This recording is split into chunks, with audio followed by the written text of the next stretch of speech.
I think if we analyze the beginning of a day, the first thing I consider fundamental at the start of the day is, before putting your feet on the floor when you've woken up, having a gesture of gratitude. That is, you don't get up already with complaints, fear, or anxiety. You get up with gratitude. You're already preparing yourself with thankfulness for what? Well, I had a friend who set up a foundation in Ivu. Ivu is an island that belongs to Madagascar. In Ivu, many people die from AIDS, malaria, etc. And my friend was surprised to see the joy with which these people got up every day. It didn't make sense to him that with so much pain, so much death, they would get up cheerfully. And then one day, he asked some people with whom he had more trust, "Tell me something, why do you get up happy?" And they looked at him and said, "Juanjo, because every day that I wake up and see that I'm alive is something to celebrate." So celebrating something, I'm sure that if one looks carefully, they'll find reasons for gratitude. Secondly, if one wants things to go well, it's very important to meditate in the morning. Why? Because the mind starts working to generate noise, and one needs to find that stillness, and then things happen, many things happen. Of course, if I get up in the morning and start drinking a lot of coffee to wake myself up, start listening to the news, how rare it is to find one that talks about something positive. Start reading the newspaper, which is the same, and go there to see what happens during the day. Instead of being prepared, the day will unfold differently. First, we need to understand what faith is. Faith is a feeling of certainty. If I say I have faith, but it's something totally cognitive, totally mental, but I don't feel that it's true, that's the appearance of faith, not faith. And this distinction is very important because, in the end, I'm going to act largely according to what I feel. If I feel something at the level of certainty, even if the external world tells me I'm wrong, my feeling will drive me. If it's simply an idea but not a feeling, I won't have enough strength. I believe faith is of extraordinary importance because, in my experience, believing is creating. When a person wants to change something, they won't change it, even if they want to, if they believe it's not possible. If they believe it's possible, sooner or later they'll change it. What happens is that many people say they have faith, but they don't have faith.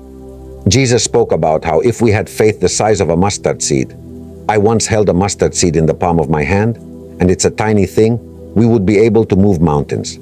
Frankly, I think what he said is absolutely true. We say we have faith, but we don't have faith. Why? I know quite a few entrepreneurs who have created truly successful projects. And if I could say what is the most important element of their success, it's faith. Why? Because they got up one more time than they fell. That's impossible to do if one doesn't believe it's possible. So many people want to believe, but very few truly believe. So that's what I would say about faith. It's a feeling of certainty. Of course, if I have that feeling of certainty and say, no, but it's still not happening, it means I don't have that feeling of certainty. The feeling of certainty is that sooner or later, I know it will happen. When one is angry, one is not oneself. It's one's ego, one's wounded ego, that wants retaliation, wants revenge, demands compensation. And you have to be very careful because at that moment, a person can say what they will most regret for the rest of their life. You have to be very, very careful because one thing is to think it would be better to have more positive thoughts. And another thing is to say it, because once you've said it and the other person has heard it, the impact it can have is tremendous. Look, I was in Los Angeles, California, receiving training from one of the greatest psychotherapists the world has known, Professor Poster. There were several of us, several guests at that meeting, and he asked for a volunteer. A psychotherapist came forward, a relatively young person, quite young, in his early 40s. And Professor Poster, who would have been over 80 years old then, began to interact with him because there was pain, a deep hidden wound in this psychotherapist, who was surely magnificent as a psychotherapist, but like everyone, carried his wounds, carried his burdens. And what came out of that? was impressive. It was a moment I will never forget, an indelible moment where this man in his 40s suddenly remembered something his father told him in a moment of anger. "I wish you had never been born." The father wasn't bad. The father was having a very bad day and said what shouldn't be said, and it stayed recorded in the unconscious. He buried it there, but like a zombie, that memory remained alive and continued to generate an enormous burden in his life. When the man understood that what his father said was inappropriate, but that he said it in a moment of tremendous frustration, probably, well, I don't know what the reasons were, and that deep down he didn't feel that way, but said it because his wounded ego took over, that man healed immediately. It was impressive to see it. Behind anger, you will always see fear. I mean, try to corner a chicken. A chicken has practically nothing to do harm with. Try to corner it and the chicken will attack you. Or a small mouse. Try to corner it and it attacks. It's aggressive. Behind aggressiveness is fear. Pride is the result of the fear that others will discover what I'm hiding. So I have to show a face that seems... Jealousy is the fear that another person will be more relevant than I am. Everything emerges from fear. The only real opponent of the human being is fear. There is only one emotion that makes fear vanish, and that is love. Fear is like darkness. It has no nature of its own. It exists when we move away from love. It doesn't seem to be historically accurate. We don't know. But it seems that Albert Einstein, a person so privileged in his way of understanding the deep dimensions of reality, had a discussion with his physics professor at a time when Albert Einstein told him that cold did not exist, and the science professor tried to argue that it was evident that cold existed. Albert Einstein said, "No, cold is the absence of heat. Similarly, darkness is the absence of light. Fear is the absence of love. If we don't love, we're going to be afraid." What does this mean? That if our brain is plastic, no one has to throw in the towel, regardless of their age. What we need to understand is that for neuroplasticity to continue occurring, we need to maintain enthusiasm and maintain confidence. We have to look for things that make sense to us. At one age, some things will make sense. At another age, other things will make sense. And this is of enormous importance because when a person believes they are already too old, this belief has an impact at the biological level. And that's what one cannot allow. Well, when one feels accompanied, when one feels loved, valued, when one feels that others believe in him or her, their body releases oxytocin. I'm going to talk at a very, very medical level first. And oxytocin radically cuts off the axis of chronic stress, which is what deteriorates us. This means that biologically, our body needs the presence of people close to us. On the other hand, when we feel loved, what is called the parasympathetic nervous system is especially active, which is a great regulator of the immune system that protects us against diseases.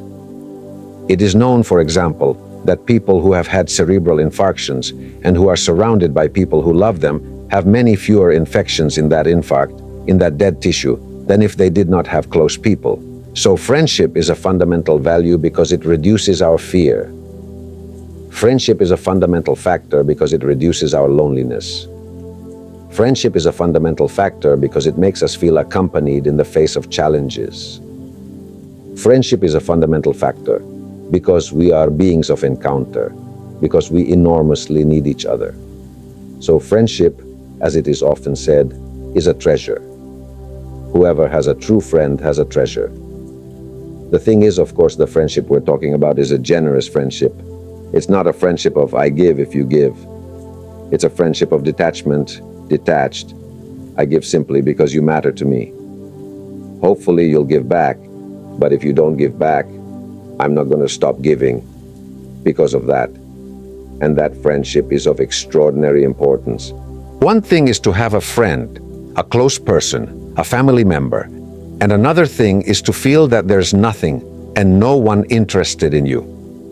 Imagine that I have no friends outside, but I am comfortable in my skin, I love myself, I am interested in myself.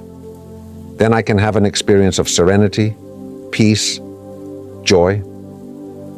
Or imagine a person who feels connected with God, with the universe, whatever you want to call it, they are no longer alone. Radical loneliness, that is, when a person feels that nothing and no one is interested in them, has been shown to cause tremendous damage at a physical and mental level. You can have a pet. We have a golden retriever, which is a wonderful dog, and that's already a friend. That is, I find it hard to believe that if you look a little, you don't have any friend. And I find it hard to believe that if a person is comfortable in their skin or feels connected with the universe, God, whatever each one wants to call it, they don't attract other people to their environment because they're radiating something beautiful. What is an intelligent decision? An intelligent decision is one whose result is not only beneficial for me, but is also beneficial for other people. For example, in a negotiation process, if all I'm interested in is extracting everything I can from the other person, I'll say, what success I've had. Yes, but that person will never want to negotiate with me again. I have to think about a win-win. I'm going to win, and I'm going to help that person win. That's in an abundance mentality. So for me, intelligent decisions are, first, decisions that also consider the good of other people. Second, those decisions that think we live in an abundant universe, that scarcity is generated by our own mind. And in this sense, the most important thing is knowing how to manage what you think.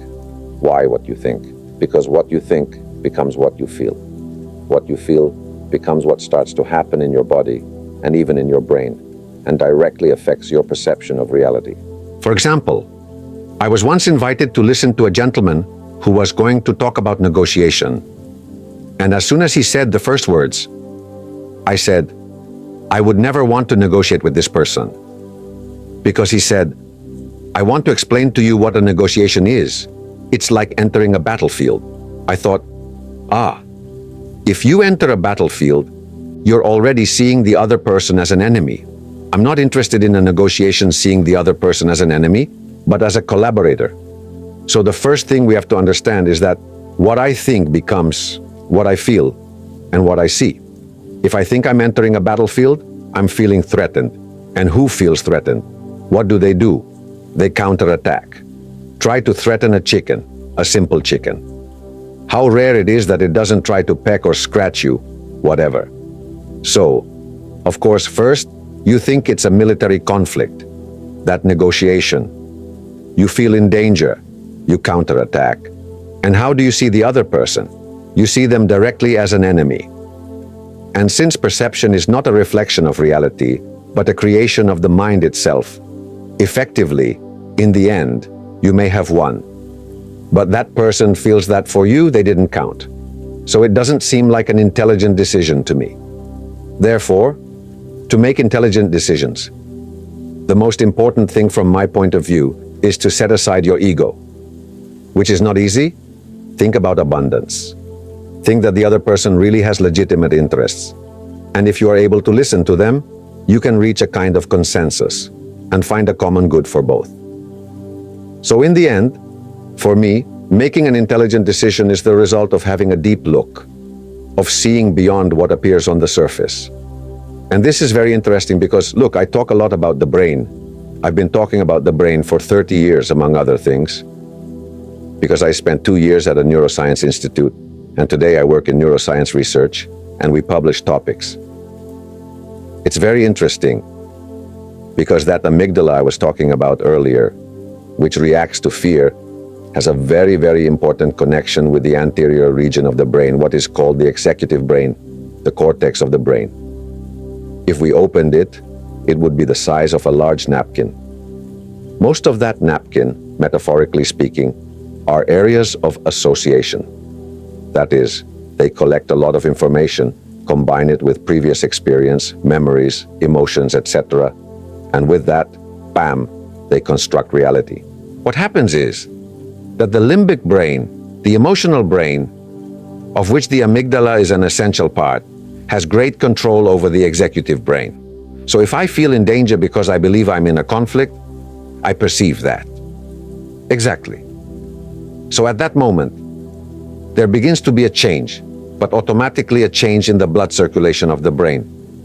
And I begin to stop seeing opportunities that are opening up. Why? Because I'm only focusing on attack, counterattack, defense.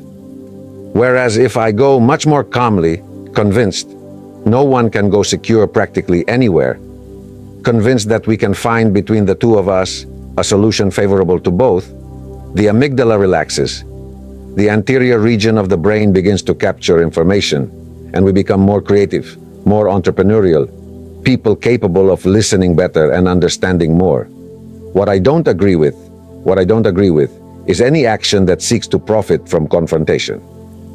For example, let's suppose I arrive somewhere and a person benefits by making me believe that the people I'm going to be with or that I'm going to meet are undesirable people, so that I already judge them and distance myself. So I don't agree with all those actions that apparently say they are in favor of people, but that deep down are only in favor of oneself. What can I get? Not that this is going to generate a confrontation, yes. But if I gain something from it, that's what I don't agree with. Because they're not seeking to benefit. They're seeking to benefit themselves regardless of the cost it has for other people. I don't like that. I also don't agree with believing that one is better than others.